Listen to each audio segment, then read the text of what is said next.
hoje é a primeira parte, então, do estudo sobre o livro de Jonas. E para começar eu quero ler um texto. Não é muito habitual a gente ler um texto tão grande, mas hoje eu quero ler esse texto, né? Para que os irmãos entendam um pouquinho aqui o contexto do que nós vamos ministrar. Quero ler o capítulo 1 de Jonas todo, ele inteiro, né? São 17 versículos, né? Então, Jonas 1, a partir do 1 até o versículo 17, o capítulo 1 inteiro. Veio a palavra do Senhor a Jonas, filho de Amitai, dizendo: Dispõe-te, vai à grande cidade de Nínive, e clama contra ela, porque a sua malícia subiu até mim. Jonas se dispôs, mas para fugir da presença do Senhor, para Tarsis, e tendo descido a Jope, achou um navio que ia para Tarsis, pagou, pois, sua passagem, embarcou nele para ir com eles para Tarsis, para longe da presença do Senhor. Mas o Senhor lançou sobre o mar um forte vento e fez no mar uma grande tempestade, e o navio estava a ponto de despedaçar-se. Então os marinheiros, cheios de medo, clamavam cada um ao seu Deus e lançavam ao mar a carga que estava no navio para aliviarem do peso dela. Jonas, porém, havia descido ao porão e se deitado e dormia profundamente. Chegou-se a ele o mestre do navio e lhe disse: Que se passa contigo, agarrado ao sono? Levanta-te e invoca o teu Deus. Talvez assim esse Deus se lembre de nós para que não pereçamos.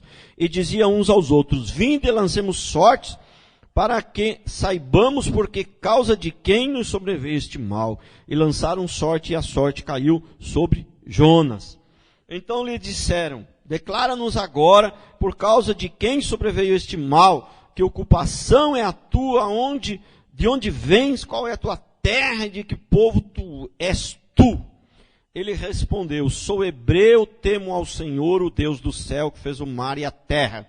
Então os homens ficaram possuídos de grande temor e lhe disseram: Que é isto que fizestes? Pois sabia os homens que ele fugia da presença do Senhor, porque ele o havia declarado. Disse-lhe, que te faremos para que o mar se acalme? Porque o mar se ia tornando cada vez mais tempestuoso. Respondeu-lhe: Tomai-me e lançai-me ao mar, e o mar se aquietará, porque eu sei que, por minha causa, vos sobreveio esta grande tempestade. Entretanto, os homens remavam, esforçando-se para alcançar a terra, mas não podia, porquanto o mar se ia tornando cada vez mais impetuoso contra eles. Então clamaram ao Senhor e disseram: Senhor, rogamos-te que não pereçamos por causa da vida deste homem. Não faças cair sobre nós este sangue, quanto a nós, inocente, porque tu, Senhor, fizestes como te aprouve. E levantaram a Jonas e o lançaram ao mar, e cessou o mar e a sua fúria. Temeram, pois, estes homens em extremo ao Senhor, e ofereceram sacrifício ao Senhor, fizeram votos. Deparou o Senhor um grande peixe para que tragasse a Jonas, e esteve Jonas 3 dias e 3 noites no ventre do peixe. Amém. Então, este é o primeiro capítulo, né? Do livro de Jonas. O capítulo inteiro são 4 capítulos, na verdade, né? E aí, primeiro princípio. O livro de Jonas, irmãos, ele está carregado de milagres, né? Muitos milagres. Muitos milagres. É um livro que é, assim, pelo tamanho dele, né? Proporcionalmente, o tamanho dele é um dos que mais tem milagres, né? Um livro bastante milagres, né? E então, citando alguns aqui, podíamos destacar alguns milagres, né? Por exemplo, a palavra do Senhor veio, Deus falou com Jonas 2 vezes. É um milagre, né? Deus falar com o homem, né? Já é um milagre. Deus falou com ele, né?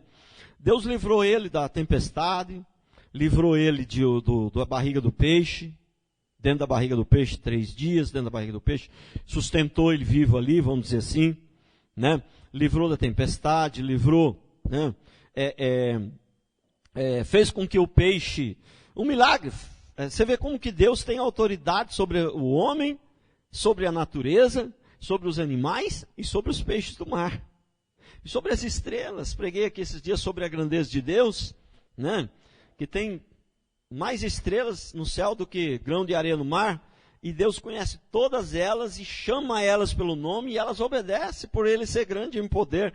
Ele tem poder sobre as estrelas, sobre o homem, sobre a natureza. Ele pode segurar o vento, ele pode fazer vento, ele pode parar a chuva, pode fazer vir chuva, e ele também tem poder sobre o peixe. Que coisa, né? Ele tem autoridade sobre o peixe, ele dá ordem para o peixe: vem aonde eu quero, abre a boca, engole Jonas, mas não mastiga ele, não mata ele. Já pensou que coisa?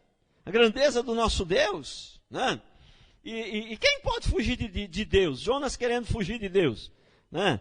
Depois eu vou falar um pouquinho sobre isso mais lá na frente, por que ele queria fugir de Deus, né? Mas ele tinha um motivo, por que ele fugiu de Deus ali. Ele tinha um motivo, né? Então, uma planta, né? O texto que nós lemos, não, mas mais para frente, fala que num dia cresceu uma planta, e num dia Deus mandou um verme para secar a planta. Ele tem poder sobre os peixes do mar, ele tem poder sobre o verme também. Aí, que coisa, né? Num dia cresceu uma planta, e não era pequena, porque fazia sombra.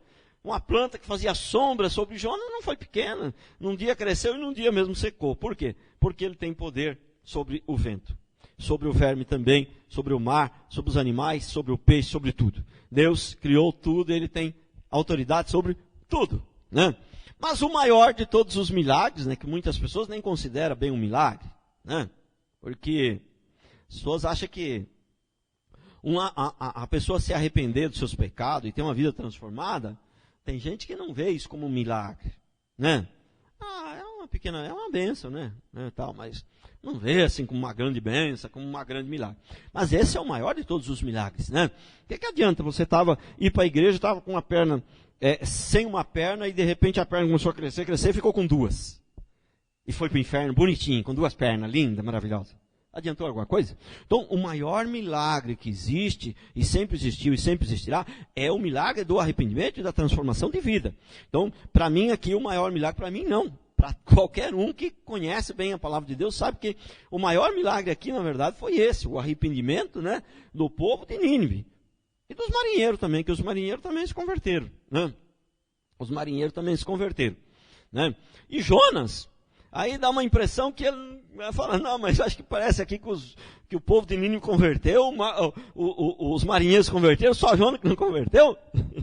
Né? Mas eu acho que Jonas, ele já era, talvez, ele era um profeta do Senhor já, entendeu? Ele não era um falso profeta, ele era um profeta do Senhor que estava, né, em rebeldia naquele momento, que decidiu fugir da presença do Senhor, igual Davi era um homem de Deus, mas no momento ele caiu, então, né, mas ele já era um profeta de Deus, enfim, mas ele não convertido, né, assim, de Deus ele já era, mas eu creio assim que faltou ele se arrepender para mudar de vida. Parece que, né, ele continuou com o coração duro contra o Deus e contra os nivitas, né?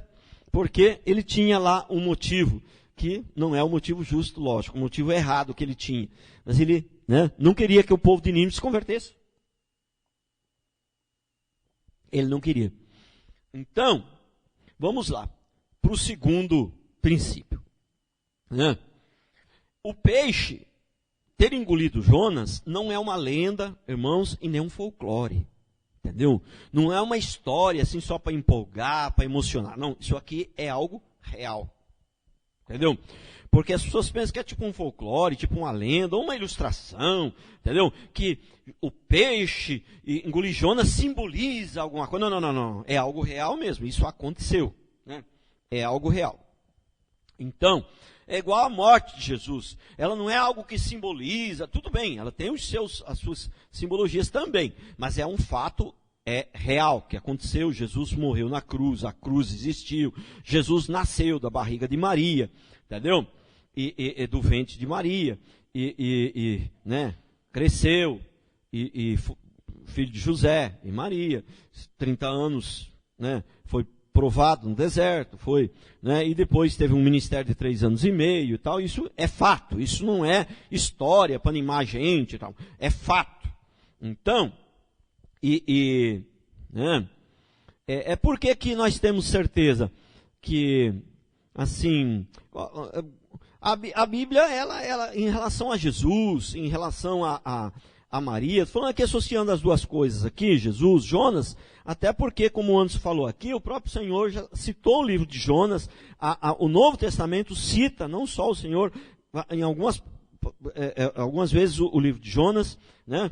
E também aqui tem uma certa semelhança, aqui tem várias na verdade, mas uma delas aqui os 3 dias na barriga do peixe ali, né, simboliza mesmo os 3 dias que o Senhor, né, ficou, vamos dizer assim, morto, né? Ele demorou 3 dias para ressuscitar. Então tem aqui uma grande semelhança, mas eu não vou entrar em detalhe aqui, senão não dá tempo, né? O objetivo não é esse. Então, mas a Bíblia, ela conta, qual que é a diferença, então, do folclore, do Saci Pererê, da mula sem cabeça, da religião, né, da igreja, dos mormons, né? Qual que é a diferença dessas seitas, né? Então, a diferença é o seguinte, são muitas, né? São muitas, mas ninguém se entrega à morte, né? Primeiro, esquecendo do ponto mais importante. Primeiro, tá? Não existe fatos históricos que comprovam que a mula sem cabeça existiu. A ciência, a arqueologia não comprova isso. Entendeu? Né? A ciência, a arqueologia, livros históricos, você não encontra que o Saci Pererê existiu. Entendeu? Né? Então, você não encontra comprovação na ciência, né, nem na arqueologia. Você não encontra livros históricos que confirmam que Maomé, que Deus veio, desceu e falou com Maomé. Você não encontra. Ele estava sozinho, só ele, e pronto, acabou. Entendeu? É a palavra dele e pronto. Ele falou que Deus desceu, falou com ele, e deu as dicas, deu as determinadas, deu as regras, pronto, é ele. Na verdade, você está confiando apenas no Maomé. Quem segue Maomé está confiando apenas nele. Não tem comprovação nenhuma, não tem testemunha. Ninguém tem testemunha. Como é que faz quando o criminoso chega no juiz lá para ser julgado? Tem testemunha? Tem. Olha, as evidências são grandes. E uma testemunha bem convincente já é o suficiente. Mas, né, se a testemunha não for tão convincente, tem que ter uns 3, 4 testemunhas. Ou então, se as evidências não são tão grandes também, o juiz vai querer várias testemunhas. Entendeu? Então, mas tem que ter as testemunhas. Não, eu vi. Esse cara aqui, ele matou aquele lá. Entendeu? Eu vi, eu estava lá, ele pegou a faca, fez assim. Entendeu? Tem a testemunha. Entendeu? Agora, tem alguma testemunha que Maomé, que a mula sem cabeça existiu? Tem alguma comprovação histórica? Não tem. Que o Saci Pererê existiu? Que o que Maomé está falando é verdade? Que Maomé, realmente Deus falou com ele lá? Tem alguma testemunha que Deus falou com aquele dos mormons lá, esqueci o nome dele. Esqueci o nome dele, o líder lá dos mormons também é a mesma coisa. Todas as religiões são assim, irmãos. O cara, ele recebeu uma palavra de Deus, ele estava num determinado lugar, Deus veio, falou com ele, deu as determinadas. Deu as regras. Mas não tem testemunho, ninguém estava junto, ninguém para comprovar. O cristianismo não é assim. Né? O cristianismo, entendeu? E o livro de Jonas também, a Bíblia toda. Entendeu? Tem eventos, né? Tem pessoas comprovando. Que Cristo existiu, né? Por exemplo, a arqueologia comprova que ele existiu, livros históricos comprovam que ele existiu, tinha testemunha, né? Muitas pessoas foram testemunha, inclusive morreram por testemunhar que Cristo existiu. Entendeu? Mas a própria arqueologia comprova que Jesus viveu e que ele foi enterrado no túmulo, tal túmulo, e o buraco está lá até hoje, né? Foi sepultado num túmulo, numa pedra lá, né? Eu até fui lá, entrei dentro dessa pedra, entrei lá dentro do túmulo onde Jesus foi sepultado, né? Mas ele não está mais lá, entendeu? Essa questão que, né, rasgaram as vestes, ele tem fatos históricos, está na Bíblia, tem livros de pessoas que não são cristãs, né? Muitos, né, historiadores, muitos escritores, né, que não são cristãos, um historiador chamado Flávio José, ele não era crente. E os livros deles é recheado de detalhes de coisas que está na Bíblia, né? Que está na Bíblia, que comprova o que está na Bíblia, e os estudos dele, entendeu?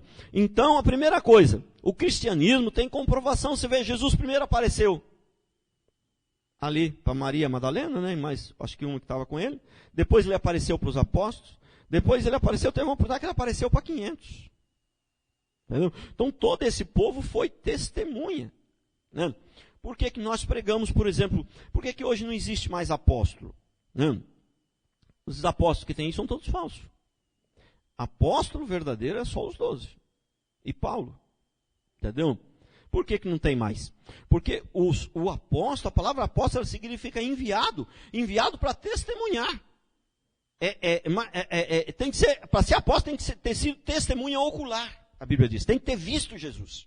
Né? Só os 12 viram Jesus. Isso é tão sério que por causa disso eles não queriam aceitar Paulo como apóstolo. Entendeu? Paulo teve que rebolar para comprovar que Deus tinha chamado ele para ser apóstolo. Porque ele não tinha visto Jesus, carne e osso, mas só que ele viu porque ele foi levado até o terceiro céu. Jesus levou ele, chamou ele como um apóstolo segunda chamada.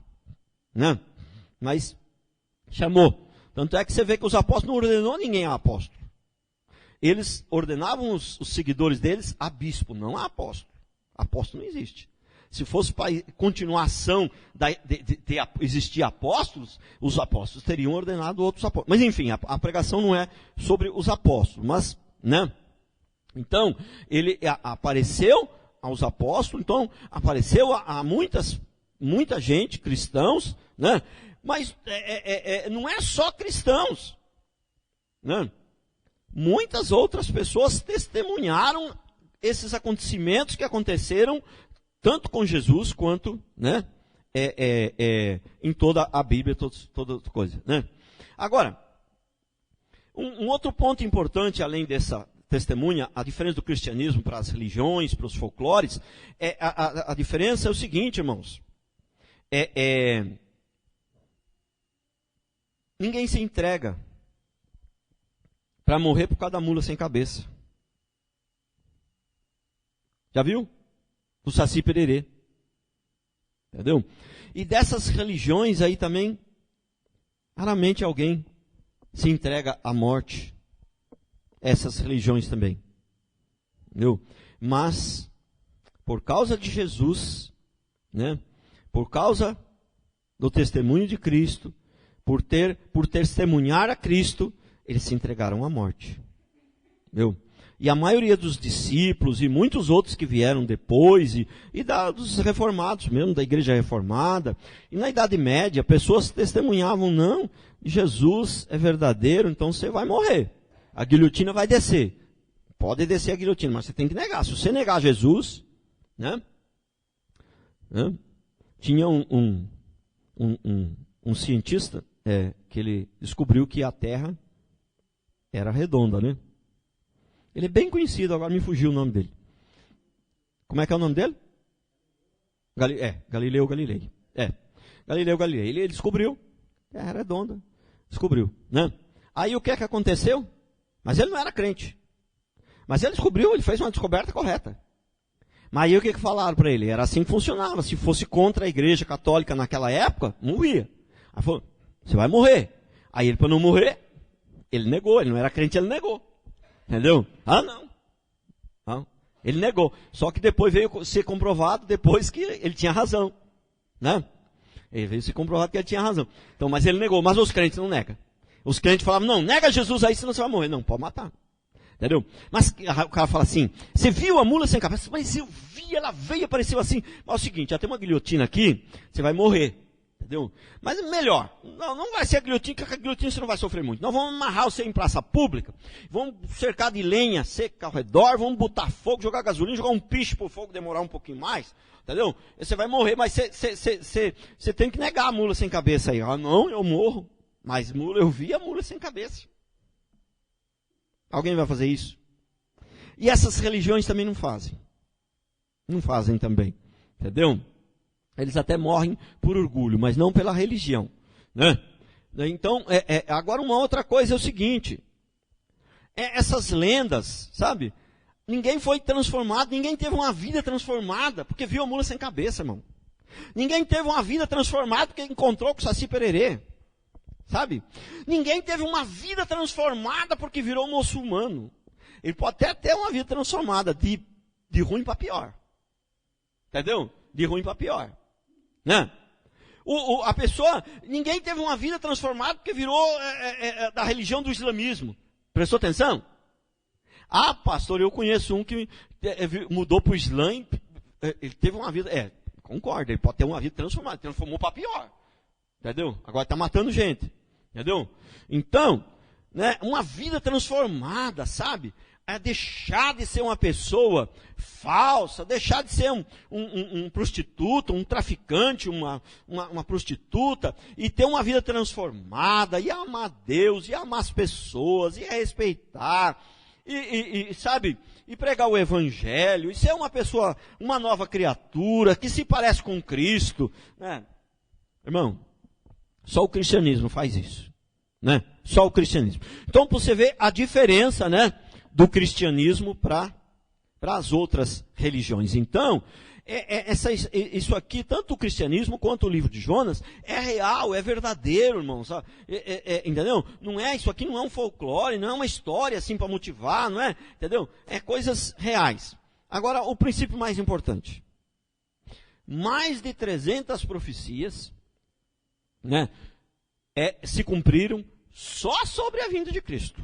Né? A Bíblia toda tem milhares de profecias. Mas mais de 300 se cumpriram só sobre a vinda de Cristo. Algumas não são tão claras, entendeu? É uma profecia, mas você tem que saber interpretar, senão você não percebe. Mas algumas são muito claras. Entendeu? Eu pus aqui algumas que não são tão claras, né? Que aí você precisaria de só um crente, né, espiritual, um crente que ora, que busca a Deus, que vai perceber, nossa, isso aqui está uma profecia aqui falando de Cristo. Né? Mas eu vou ler alguns também, que não precisa nem ser crente. Uma pessoa do mundo vai ver ali, estava claro. Isso aqui foi uma profecia. O cara já sabia que Cristo ia vir.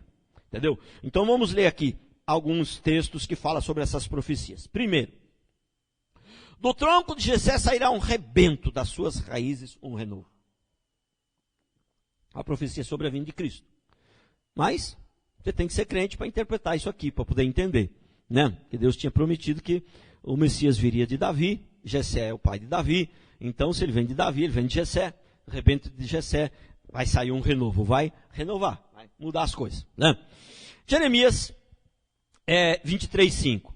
Eis que vem dias, diz o Senhor, em que levantarei a Davi um renovo, justo, de Davi. Eles sempre sabiam que a promessa era que Jesus viria da raiz de Jessé, de Messias, perdão, do Messias viria da descendência de Davi.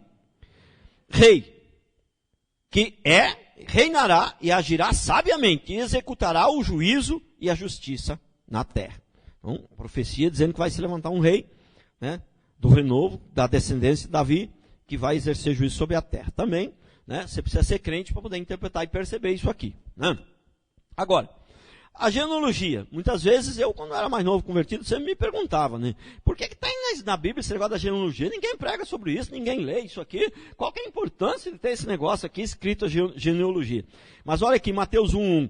Livro da genealogia de Jesus Cristo, filho de Davi, filho de Abraão. Importante isso aqui. Entendeu? Confirma que Jesus Cristo é o Messias. Confirma que Jesus Cristo já é o cumprimento da profecia, da promessa. Filho de Davi, né? Entendeu? Agora vem então algumas profecias claras, que não precisa nem ser crente. A pessoa leu aqui, pode ser um historiador que não é crente, se ele for ler aqui, né? Ele vai perceber, isso aqui está claro, né? Está claro. Então, olha aqui, Miqueias 5:2. E tu, Belém, Efrata, pequena demais para figurar como grupo de milhares de Judá. De ti me sairá o que há de reinar em Israel, e cujas origens são desde os tempos antigos, desde os dias da eternidade. Prestou atenção como está clara essa profecia? né? Então, Miqueias, muitos anos antes, centenas de anos antes de Cristo, né? Ele já profetizou isso aqui, que em Belém, de Belém ia sair, quer dizer, Jesus não nasceu em Belém, né? Ele não nasceu numa manjedoura em Belém. Então, ele já profetizou aqui que Jesus viria de Belém e que o Messias viria de Belém. E essa pessoa, ela é desde os tempos eternos, desde a eternidade. É alguém que não nasceu, que não teve início de dias, é alguém que sempre existiu. Jesus, ele sempre existiu, né? Porque ele é Deus. Não teve um dia assim que Jesus nasceu espiritualmente. Não, ele nasceu da barriga de Maria como homem. Se fez homem aqui para vir. Mas Jesus, Deus, em espírito, ele sempre existiu. Porque Deus sempre existiu. A primeira, a segunda e a terceira pessoa da Trindade sempre existiu. Não houve um dia. Ele não foi criado, ele é o Criador. Deus é o Criador, ele não foi criado. Não? Então, mas olha Isaías 7,14 também. Portanto, o Senhor mesmo vos dará um sinal. Presta atenção aqui. Olha aqui, ó. Olha o que Isaías profetiza. Portanto, o Senhor mesmo vos dará um sinal. Eis que a virgem conceberá, dará à luz um filho, e lhe chamará Emanuel. E diz que o Senhor dá um sinal. O anjo não veio e falou com Maria? E a virgem não teve um filho e não se chama Emanuel, porque o nome do Senhor também é Emanuel. Está escrito no Novo Testamento, mas lá no Velho Testamento já profetizaram isso. Isaías já profetizou isso.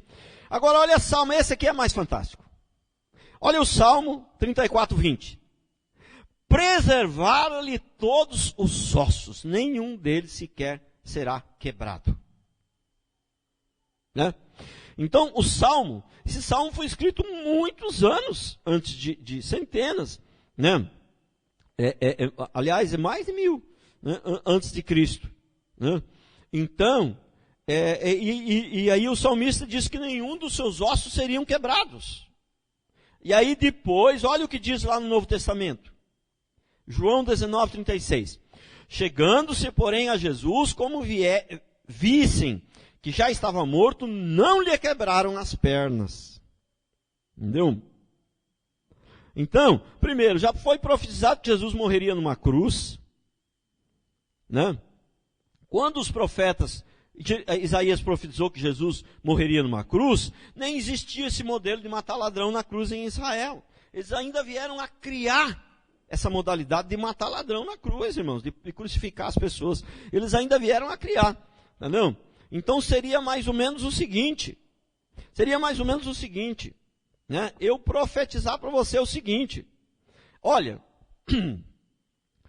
você vai aparecer um homem, né? Que ele vai nascer na cidade do Rio de Cima, entendeu? E ele vai governar, ele vai ser prefeito de Pindamonhangaba, e todo mundo vai se converter aqui em Pindamonhangaba, porque ele vai ser crente, vai tudo, mas ele vai nascer na cidade do Rio de Cima. Mas a cidade do Rio de Cima não existe até hoje, ainda ela vai ter que ser formada, alguém vai ter que construir uma casinha lá, entendeu? E a cidade do Rio de Cima vai ter que crescer, e vai ter que nascer esse cara, seria mais ou menos isso. Irmão, a modalidade de cruz nem existia. Né? E aí a Escritura profetiza isso. Né? Então, os profetas do Velho Testamento profetizaram. Né? Zacarias 11:12 diz assim: eu lhes disse, se vos parece bem, dá-me o meu salário, não deixai passarem por meu salário 30 moedas de prata. Aqui ele já está profetizando que iam vender Jesus por 30 moedas de prata. Né? É o Salmo 22:18. Isso aqui, irmãos, é tremendo. O salmista já profetizou, já falou que eles iam repartir as suas vestes. E sobre a minha túnica deitaram sortes. Ele já profetizou que iam repartir as vestes de Jesus. Jesus ia morrer na cruz, nenhum dos seus ossos seria quebrado, ele nasceria em Belém. Eles iam repartir as vestes, a túnica eles iam lançar sorte. Né? E é interessante. E é interessante, né? Porque Jesus, Deus, Ele tem poder sobre as estrelas. Ele tem poder sobre o homem. Ele tem poder sobre o mar, ele tem poder sobre o vento, ele tem poder sobre os animais, ele tem poder sobre o peixe, e ele tem poder sobre a moeda também. Porque quando lançaram sorte, que a modalidade que eles usavam para lançar sorte era a moeda. Essa era a prática. Né? Que, na verdade, muitos usam até hoje. Né? Mas na época era mais comum essa questão de lançar sorte com a moeda. Né? Então Deus tem o poder, ele domina também a moeda, ele governa sobre a moeda também. Porque eles lançaram sorte e a sorte caiu sobre Jonas. E quem foi que fez a sorte cair sobre Jonas? Foi Deus. Olha, irmãos, olha o poder de Deus, olha como Deus é grande. Olha como Deus é grande. E Jonas queria fugir de Deus. Jonas queria discordar de Deus, ele queria saber mais que Deus. Ele achava que Nínive não devia, né, se converter, não devia ser salva. Né? Jonas achava que Nínive não devia ser salvo. Agora aqui por fim, né, para encerrar esse princípio, não encerrar a mensagem toda, mas encerrar esse princípio.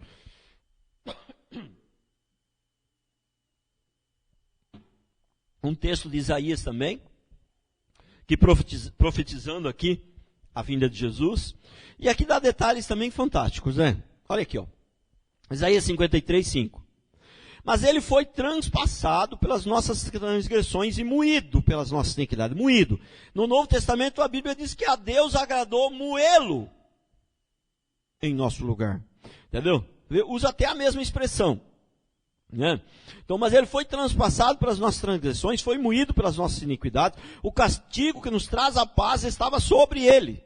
A Bíblia fala claramente no Novo Testamento que o pecado do mundo foi todo sobre ele. O castigo que nos traz a paz.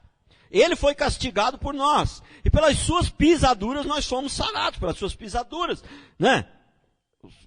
O chicote, em vez de vir sobre nós, foi sobre ele. A coroa de espinho, em vez de vir aqui, foi sobre ele. Os buracos nas mãos, nos pés, pregado na cruz, foi sobre ele. Pelas suas pisaduras nós fomos sarados. Versículo 6. Todos nós andávamos desgarrados como ovelhas. Isso aqui foi profetizado muitos anos antes de Cristo. Todos nós andávamos desgarrados como ovelhas, cada um se desviava pelo seu caminho, mas o Senhor fez cair sobre ele a iniquidade de todos nós. Né? Ele foi oprimido e humilhado, mas não abriu a boca. Como cordeiro foi levado ao matadouro, e como ovelha muda perante seus tosqueadores, ele não abriu a boca. Aqui está profetizando com detalhes a morte de Jesus. Como seria a morte de Jesus, né? O profeta Isaías lá, já muitos anos antes. Então, irmãos, né? O cristianismo, a Bíblia diz que a fé é o firme fundamento. Fé não é uma coisa que não tem lógica, entendeu? Que até que, né? Mas tem fundamento. Até poderia dizer que não tem lógica, mas tem fundamento. Não é uma mágica. Eu digo sim que Deus não faz mágica, Deus faz milagres, porque mágica não tem fundamento. A fé, o milagre, ele tem fundamento. Entendeu? O milagre, as coisas que Deus fez, tudo pode ser comprovado. A mágica não tem como você comprovar, sabe? O Maomé não tem como comprovar que Deus falou com ele. A mula sem cabeça não tem como você comprovar que você viu ela. Mas as coisas de Deus tem como você comprovar. Entendeu? Tudo pode ser estudado. O livro de Apocalipse, ele foi escrito totalmente inspirado por Deus. O apóstolo João, já muitos estudiosos dizem que ele devia ter em torno de 120 anos na época, um pouquinho antes de morrer, né? Alguns dizem que ele morreu na ilha de Pátimo, outros dizem que ele voltou para Éfeso, que ele era bispo de Éfeso, que ele morreu em Éfeso, enfim. Mas todos concordam que ele, né, tinha ali em torno de 110, 120 anos, nessa época que ele foi para a ilha de Pátimo, e todos concordam que ali ele escreveu o livro de Apocalipse, baseado na revelação da primeira letra até a última, da primeira vírgula até a última. Tudo foi revelado por Deus, inspirado por Deus. E o livro de Apocalipse, como é que foi? Se a gente for observar na Bíblia, tem um texto já da Bíblia que fala, mas se você for estudar livros históricos também, o livro de Lucas, né? Ele foi, é o livro de Atos dos Apóstolos. Eu falei de Lucas, né? Não, é o livro de Atos dos Apóstolos que foi Lucas que escreveu. Acho que de manhã eu falei o livro de Lucas, né? Mas eu me confundi. Hã? Não, mas eu sei, é os dois. O livro de Lucas também foi Lucas que escreveu. Mas o livro de Atos dos Apóstolos é que ele escreveu, né, que todos concordam que foi um livro que foi escrito, ele, para escrever o livro de Lucas, de Atos, ele fez pesquisa. Entendeu? Dr. Lucas, né, ele era médico, ele pesquisou, ele foi de um em um ver, é isso mesmo, entendeu? Mas o fato dele ter feito pesquisa não significa que o livro de Atos é menos inspirado por Deus do que o livro de Apocalipse. É tão inspirado por Deus, tão quanto, porque Deus que levou ele para pesquisar nos lugares certos. Né? Então,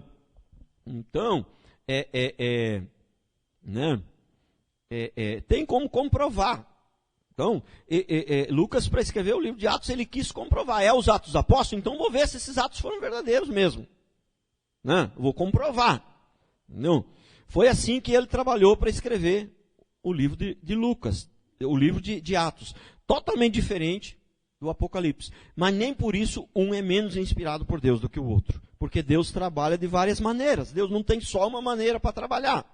Né? Esse negócio de dizer, Deus não age assim. Se é uma coisa que é pecaminosa, que a Bíblia diz o contrário, aí você pode afirmar, não, Deus não age assim, né? Mas, né, se é uma coisa que não é antibíblica, que não é pecaminosa, Deus ele tem várias maneiras de trabalhar, né? Agora, terceiro princípio, o juízo de Deus. O juízo de Deus. Irmãos, o juízo de Deus, essas catástrofes, essas coisas, muita desgraça que acontece por aí, já é o juízo de Deus. Deus é juiz. Então, tem gente que prega sobre, né, diz que Deus é amor, só amor. Deus é amor.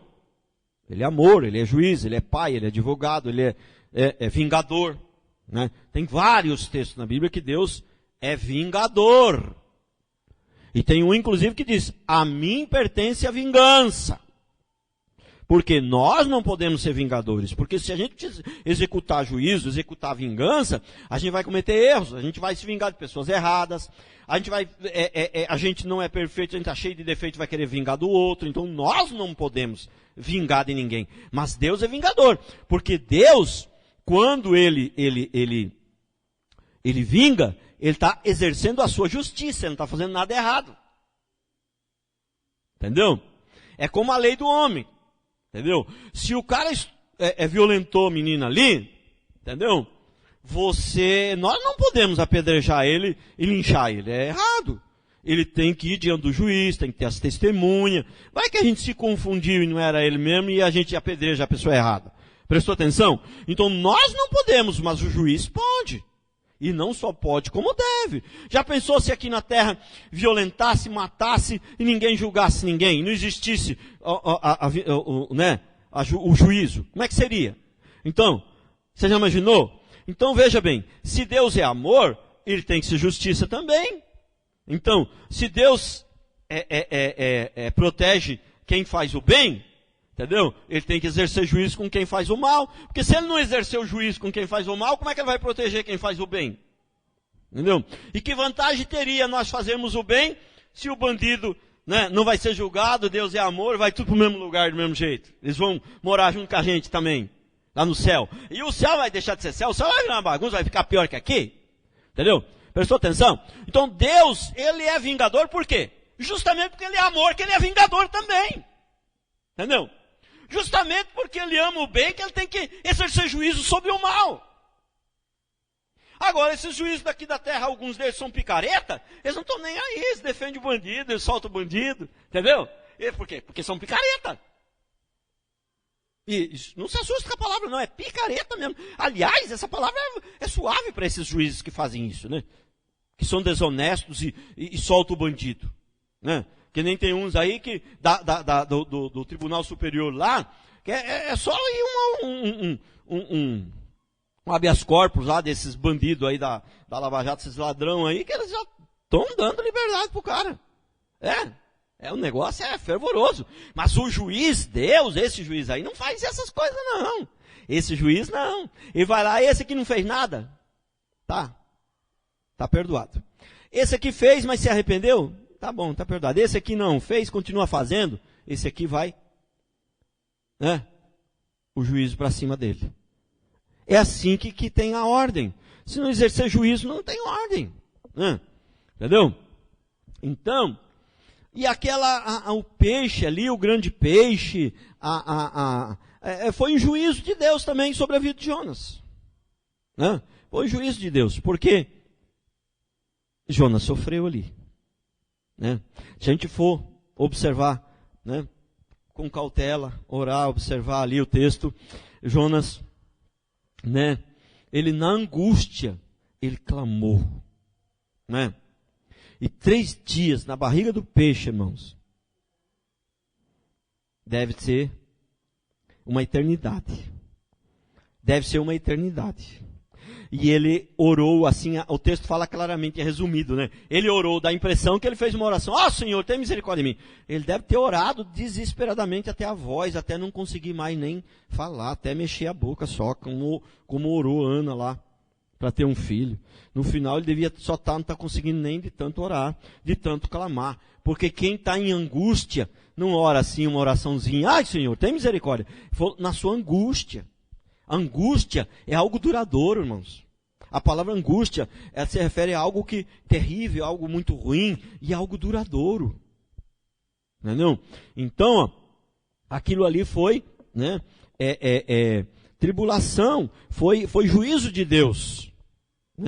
E muitas vezes, andar com rebeldes acaba sobrando para você. Entendeu? Andar com pessoas que estão fugindo de Deus, andar com pessoas que são rebeldes contra Deus, vem o juiz de Deus para aquela pessoa, e se você estiver com ele, você vai também. O que os marinheiros aqui tinham a ver com Jonas e com Deus? Não tinha nada a ver com o negócio. Entendeu? Mas o que aconteceu? Passaram pela tribulação junto com Jonas. A tempestade veio sobre eles também. Entendeu? E quase morreram também. Por quê? Porque estavam junto com o cara rebelde. É o que eu sempre falo. Você não usa droga, mas está junto com os caras usando droga ali, a polícia passa, leva o cara que está usando droga e você vai também. Entendeu? Você está junto com o traficante lá, vem a polícia, leva o traficante, leva você também. Entendeu? Então, estou citando alguns exemplos mais drásticos, mais graves, mas tem outras situações também. Sabe? Você é crente. Entendeu? Você vem para a igreja, se converte. Mas tem uns irmãozinhos ali na igreja que não são crentes. Eles vêm na igreja só para atrapalhar. E você começa a andar só com eles.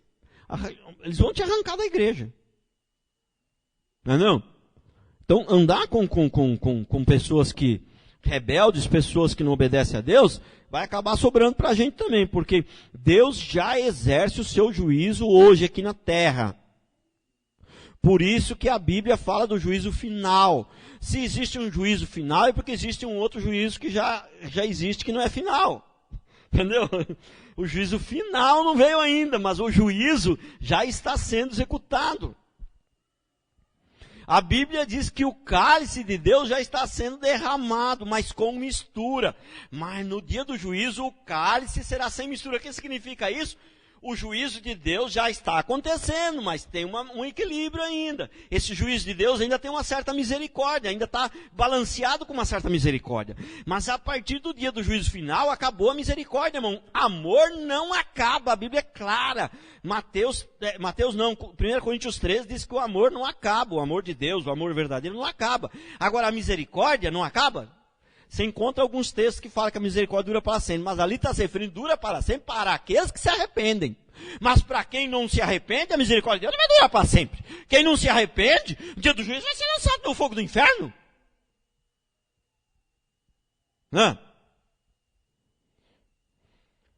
Entendeu? Então, o peixe ali foi juízo para Jonas, embora foi também livramento até para ele, porque, trouxe ele de volta para Deus e tal, e principalmente livramento para a cidade de Nínive.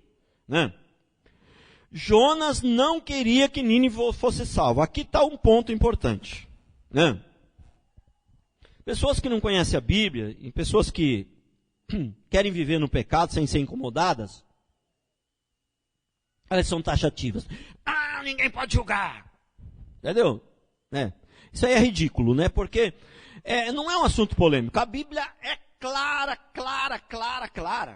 Não, quem tem um mínimo de conhecimento da Bíblia sabe que tem situações que Deus não permite julgar. Tem outras que Deus permite. E tem outras que Deus, inclusive, aconselha a julgar. Né?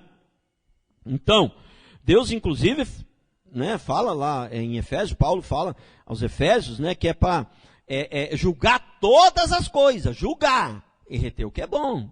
Julgar, ó, esse cara está fazendo errado. Eu não vou fazer igual a ele, não. Vou fazer diferente. De repente, não é para julgar também, para jogar pedra nele, mas é para você falar, não, isso aqui está errado. Né? Não vou fazer isso aí que esse cara está fazendo. Então, Paulo diz aos Efésios para julgar todas as coisas, para reter o que é bom. E qual é o juízo que ele proíbe? O juízo, julgar levianamente. Julgar pela aparência. Esse tipo de juízo não pode. Julgar, que nem diz Mateus, você tem uma trave, quer dizer, você está atolado no pecado, e o outro tem um pecadinho menor e você fica julgando o outro, entendeu? Isso não pode, isso é picaretagem. Né? Você está com uma trave no seu rosto, o outro tem um arqueiro. O arqueiro é um cisco, e a trave é uma trave. Né? E aí você fica acusando o outro.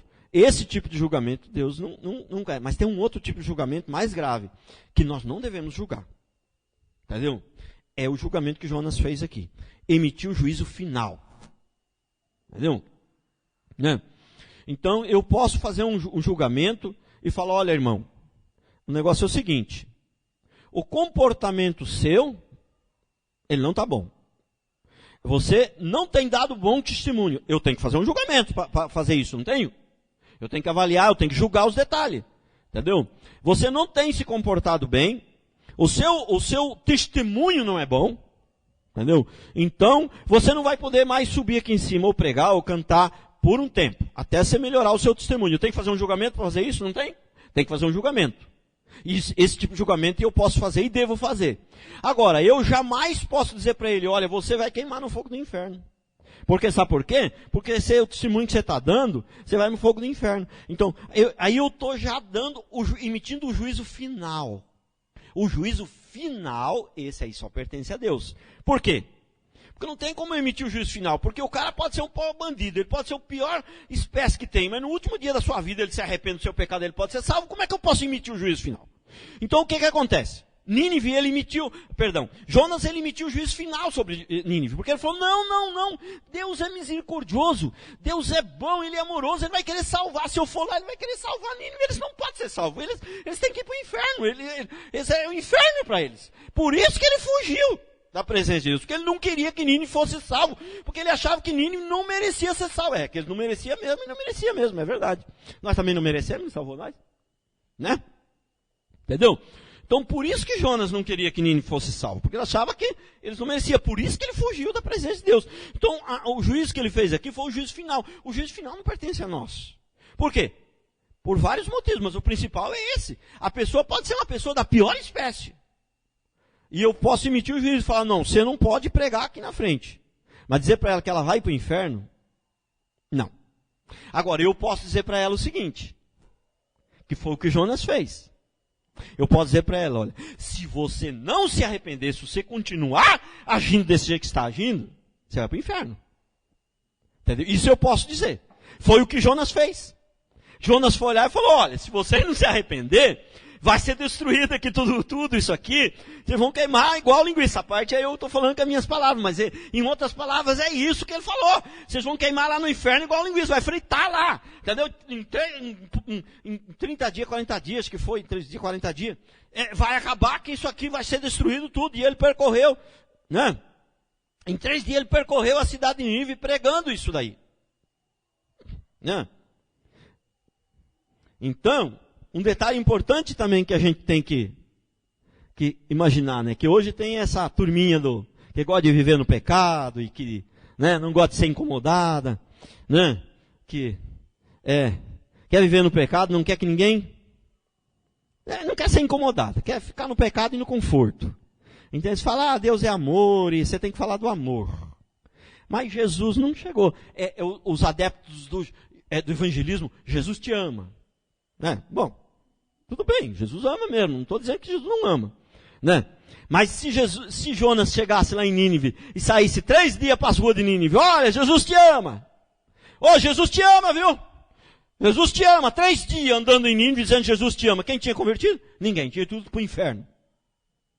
Mas a palavra de salvação não é Jesus te ama. Que Jesus te ama é verdadeiro, isso não é mentira, isso é verdade. Que Jesus ama, Jesus é amor, isso é verdade. Mas a palavra de salvação não é Jesus te ama. A palavra de salvação é arrependei-vos.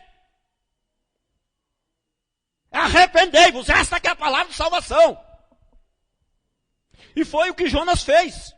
A cidade de Nínive. Arrependei-vos, porque senão a cidade vai ser destruída, vai submergir, vai acabar com tudo, vai destruir tudo, vocês vão tudo para o inferno. E aí o povo se arrependeu.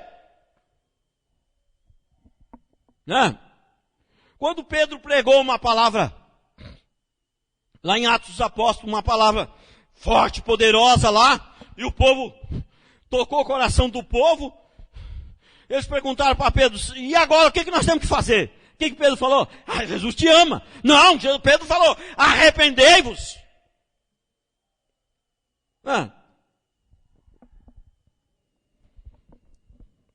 Para encerrar, quarto princípio. O quarto é a misericórdia de Deus. Né? Deus teve misericórdia de Nínive e dos marinheiros também. Né? Os marinheiros oraram ao seu Deus. Eles não sabiam nem orar. Eles nem oraram para o Deus verdadeiro. Eles oraram para outros deuses. Mas o Deus verdadeiro atendeu a oração dos marinheiros. Pastor, mas isso aí, se a pessoa do mundo, se a pessoa for lá na Aparecida e fizer uma oração para Aparecida e o Deus verdadeiro atender, ela não vai se apegar mais ainda com a Aparecida? É verdade. Eu creio que não é sempre, não. Eu creio que nem sempre, mas há situações, né, que Deus pode atender a sua oração mesmo você fazendo ela errada. Porque até mesmo porque, se Deus fosse atender só a oração corretinha, bem perfeita, nem a nossa não seria atendida. Correto? Prestou atenção? Eu não estou dizendo que Deus vai atender todas as orações mesmo estando errado. Eu não estou dizendo isso. Mas eu estou dizendo, né? Por exemplo, eu não era crente. Eu não conhecia Deus. Mas Deus já conhecia eu. E eu sei que Ele já cuidava de mim. E eu sei que já me livrou de muitas coisas. E eu sei que Ele já me abençoava quando eu não era crente. Entendeu? Então, atendeu aqui a oração dos marinheiros que nem sabia orar. É a misericórdia de Deus. É a misericórdia. Né? Os nivitas eram gente da pior espécie. Da pior espécie que tinha. Né? Eles faziam muitas atrocidades, que eu não vou entrar em detalhes, mas né, muitas atrocidades eram feitas por este povo. Eles eram pessoas, né, malignas mesmo, pessoas terríveis. Mas Deus, né, pela sua misericórdia, enviou seu profeta lá, enviou Jonas lá para pregar o arrependimento. Né? Agora um detalhe importante aqui, eu estou encerrando, irmãos. Um detalhe aqui muito importante que eu sempre prego. Que é muito claro na Bíblia, e o cristianismo de hoje não entende isso, como é difícil empurrar, né? Eu sempre falo, né? Lá no Evangelho de João, tem muitos textos que falam, né? Não fostes vós que me escolhestes, eu é que vos escolhi, né? Então uma pessoa do mundo, ela está morta. E o morto não pode escolher ninguém, o morto não tem decisão nenhuma, ele não pode ter atitude, o morto. Não. Então, irmãos, não somos nós que escolhemos a Deus, não é nós que aceitamos a Deus, é Deus que nos aceita, é Deus que nos escolhe, entendeu? Então, tudo bem, a gente escolhe a Deus, tá bem, não é totalmente errado dizer que nós aceitamos a Deus, que nós escolhemos a Deus, não é totalmente errado, mas é o seguinte, nós só escolhemos a Deus porque Ele nos escolheu primeiro. Não, porque se eu estava morto, primeiro Ele teve que me ressuscitar, depois que eu ressuscitei, nossa Senhor, o Senhor me ressuscitou, eu quero andar contigo. Entendeu? Então sim, nós temos que querer sim, nós temos que aceitar o Senhor, mas nós só aceitamos Ele, nós só escolhemos. Olha aqui, veja bem, os nivitas foram até Deus? Eles buscaram a Deus? Não. Quem que foi ao encontro um do outro aqui? Quem que foi o encontro um do outro? Foi os nivitas que foram ao encontro de Deus ou foi Deus que foi ao encontro dos nivitas?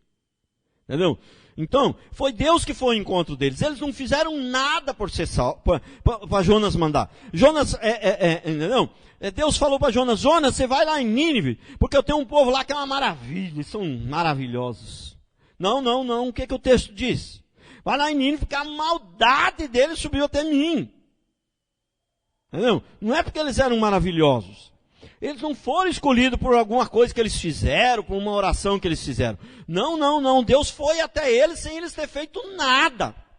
Entendeu? Então é Deus que vem até nós. É Deus que nos chama. Não somos nós que vamos a Deus. Né? Então esse é um detalhe muito importante. E outro detalhe importante aqui, ó, que eu acho que eu já falei um pouquinho no começo, mas para encerrar. Não foram salvos pelos milagres. Eles foram salvos pela pregação do arrependimento, irmãos. O que salva é a pregação do arrependimento. O livro de Jonas é um livro recheado de milagres, mas eles não foram salvos pelos milagres. Se você for observar aqui, parece que os marinheiros foram salvos pelos milagres. Mas não. Você pode ter certeza que, né, Jonas não ficou pouquinho tempo com eles. Jonas pregou bastante para eles. Né? E o milagre chamou a atenção deles para ouvir a mensagem de Jonas. Entendeu? Porque o próprio texto fala que Jonas, eles perguntaram, mas tu é da onde? Eu sou o que serve o Deus verdadeiro. O que é isso? Uma pregação de evangelismo. Eu sirvo ao Deus que criou o céu e a terra, o Deus verdadeiro. Ele está confrontando eles. Esse Deus que vocês estão orando aí não é o Deus verdadeiro. Eu sirvo um outro Deus. O que criou os céus e a terra, eu sirvo ao Deus verdadeiro. Se vê o texto que eu li, fala isso. Então, Jonas, na verdade, evangelizou eles. É que o texto é um resumo, mas Jonas não deve ter falado meia hora só. Jonas deve ter evangelizado e muito os marinheiros. Entendeu? Então, pessoas do mundo, Deus fazer um milagre para chamar a atenção deles, para ouvir a palavra, quando a pessoa nunca ouviu falar de Jesus, isso pode ser. Mas, irmão, uma nação como a nossa, que todo mundo já ouviu falar de Jesus, você acha que o milagre vai converter alguém? Não. Nem precisa de milagre, ele precisa ouvir a palavra. Pessoas que não ouvem a palavra porque não querem. Entendeu? Né? Então ele precisa ouvir a palavra. É a palavra que salva. Milagre não salva ninguém. Não. O povo no Velho Testamento lá viu o Mar Vermelho se abrir, viu as pragas todas, viu o anjo da morte matar os primogênitos do Egito e salvar os dos judeus, viu o Mar Vermelho se abrir, as codornizes vindo do céu, o maná do céu, e muitos não converteram. Entendeu? Então a palavra do arrependimento é que salva. Jesus te ama é maravilhoso, é bíblico, está certíssimo, não está errado não, Jesus ama mesmo. Mas essa frase não salva ninguém. O que salva é arrependei-vos. Essa é a palavra da salvação. A palavra, o evangelho da salvação é o evangelho do arrependimento. Entendeu? Agora esse negócio de Jesus te ama, enche igreja. Enche igreja. Sair por aí pregando, Jesus te ama, Jesus é bom, vinde como estás, a igreja enche. Você vai ser vencedor, você vai ser vencedora, vai ser uma maravilha, vamos todos para o céu, vai ser a glória, vai ser maravilhoso, o que eu tenho que fazer? Nada. Você vem de como está, vem do seu jeito mesmo, Jesus te ama. Esse tipo de pregação enche igreja, mas ninguém converte. As pessoas simplesmente se mudam do mundo para dentro da igreja, mas continua sem converter. A palavra que converte é a palavra do arrependimento que foi Jonas pregou em Nínive.